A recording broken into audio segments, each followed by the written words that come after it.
welcome back to my YouTube channel, and hi if you're new to my channel. Today I'm going to do another recipe for you. I'm going to do curried pork chops for dinner. This recipe is a little bit different, however. If you are on a Slim and Wild plan at the moment, this is a sin-free curry, and you could have this with any meat. So to start with, I've got my bowl, and I'm going in with, let me get a spoon. So I'm going in with 2 cans of baked beans, whichever ones you want to use.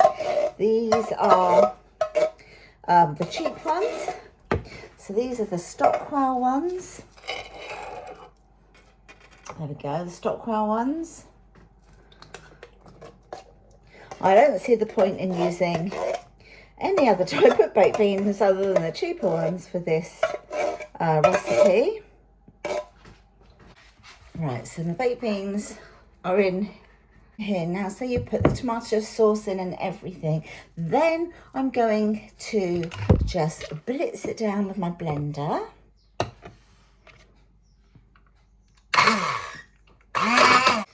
Right, once I've blitzed it just a little bit, I'm adding 1/4 pint of chicken stock.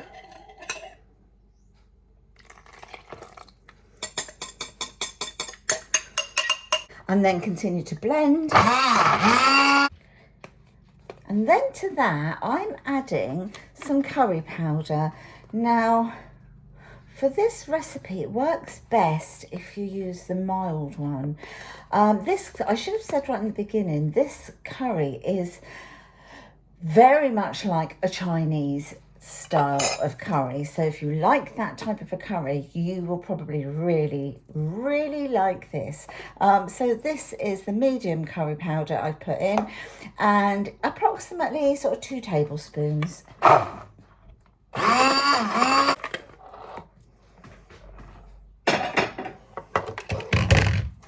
Right, and then you've got like a really lovely looking paste like that. I'm going to pop this into a pan now to heat up. So that's what it looks like. So it's going into here because this is the pot that we'll be making, you know, the curry. I will be sort of doing the whole meal in. Just scrape all of that out. Right, so I've got that in here, so I'm just going to heat this through. Whilst that's heating through a little bit, I'm going to chop some onions, fairly sort of big chunks, as you'd get in the Chinese sort of curries, and fry those off a little bit in some fry light or whatever you want to use. And then I will be adding some mushrooms. But meanwhile, before I start on that, I'm going to pop some pork chops into the air fryer, because I'm going to keep them whole. The chops are going to go in and they're going to be sort of whole. So I'll do that next step now. It's entirely up to you how many onions that you use. I'm using 6 because they're only small ones, and I really want to get that sort of, you know, the authentic onion sort of taste from the Chinese curry.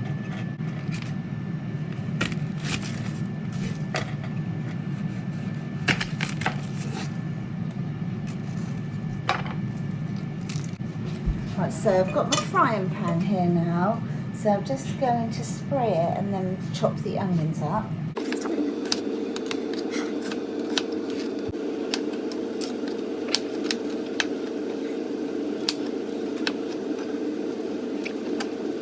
I've got the onions here, mushrooms sort of here to go in, so quite chunky how you'd expect them to be. I've got chestnut mushrooms, so that's what I'm using. So I'm just going to cook these off a bit, because obviously with the Chinese curries, the onion is still quite sort of chunky and quite firm. So I'm just going to give them a little bit of colour, and then they're going into the sauce. I think now's the time that I can add the mushrooms, so they can go in, just to get a little bit of the flavour.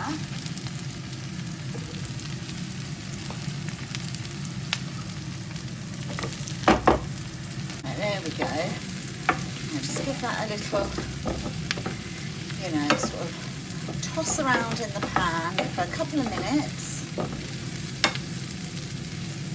I literally don't need any more, say, than I'd say 2 to 3 minutes in here. So I'll just leave those for a couple of minutes, and then I'll be adding it to the sauce. Right, and give this a stir, stir it all through.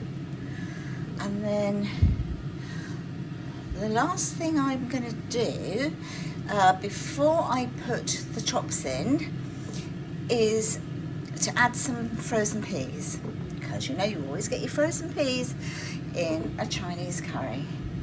So look at that, how good is that looking? It's sort of so authentic looking, isn't it? And I must say, tasting. Have a little taste to make sure it's flavoured right.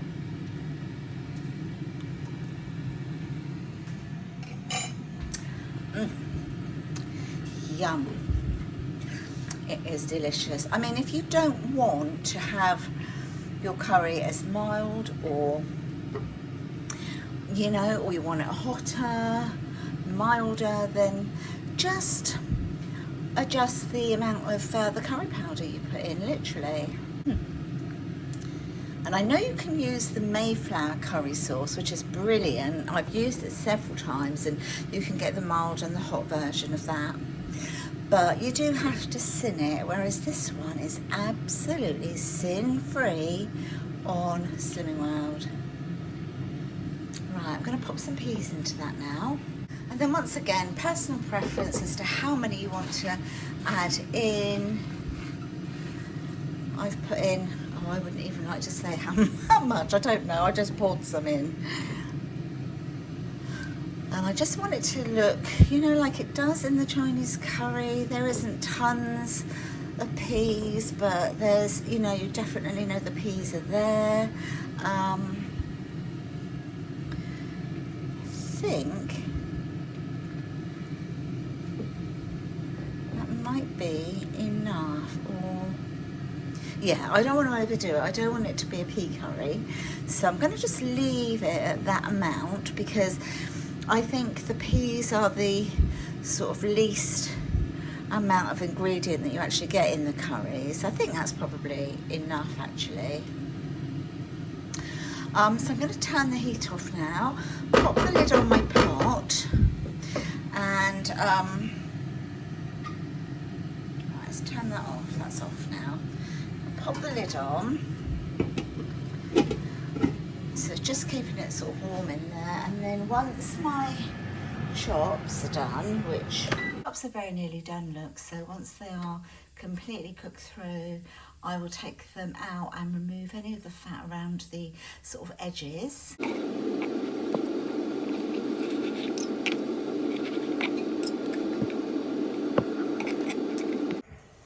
I like to do it this way, to take the fat off afterwards, because I feel it doesn't dry because they're pork loin chops, they're not very thick, you know, and it doesn't dry the meat out cooked in this way, and then take the fat off. And also because they are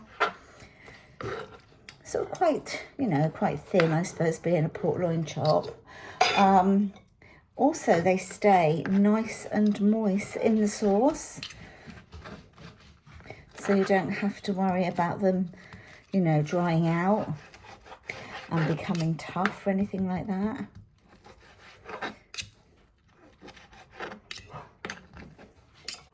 It's playing havoc with the dogs. I'll give them a little tiny bit of what I've just cut off, just to sort of satisfy them a bit. But there's the chop, so they're going into the curry sauce now.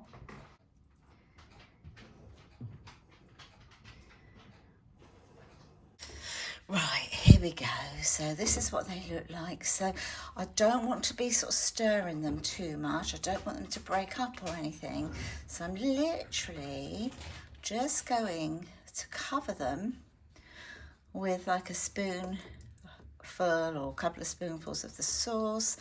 The sauce has become beautifully, well, a little bit thinner, purely because I think of the added peas, and also because when I put the lid on, it did create a little bit of condensation, which obviously goes back into the pan and adds a nice little tiny bit more fluid to the sauce without having to make it any weaker by watering it down. So there we go. So I want them all sort of covered in the lovely sauce to pick up all of that flavour. And this is going to be delicious. And how authentic does that look? It really does look like a Chinese curry, doesn't it? And I'll be serving this tonight with some long grain basmati rice with a little bit of wild rice with it as well. And this curry will be served on top of that. But yeah, I'll insert a picture later on when we have our dinner later tonight, just to show you what it looks like. I hope you've enjoyed watching this video.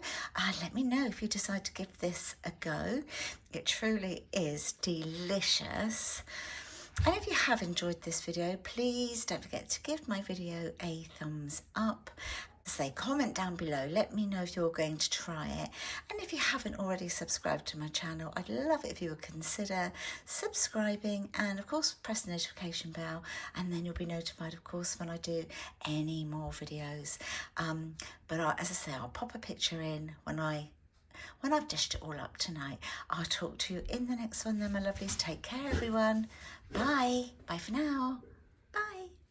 And here we go. So this is tonight's dinner. So it's the Slim World style of Chinese curry. We've got it with pork loin chops, which are whole in here. And it is delicious. Please give it a go if you like Chinese curry anyway. And comment down below, let me know if you have made it, if you're going to try it, and what you made it with. And if you would love to subscribe to my channel, I would absolutely appreciate that. And I'll talk to you all in the next one. Don't forget to give this video a thumbs up if you've enjoyed it. Take care, everyone. See you in the next one. Bye. I'm off to enjoy my dinner.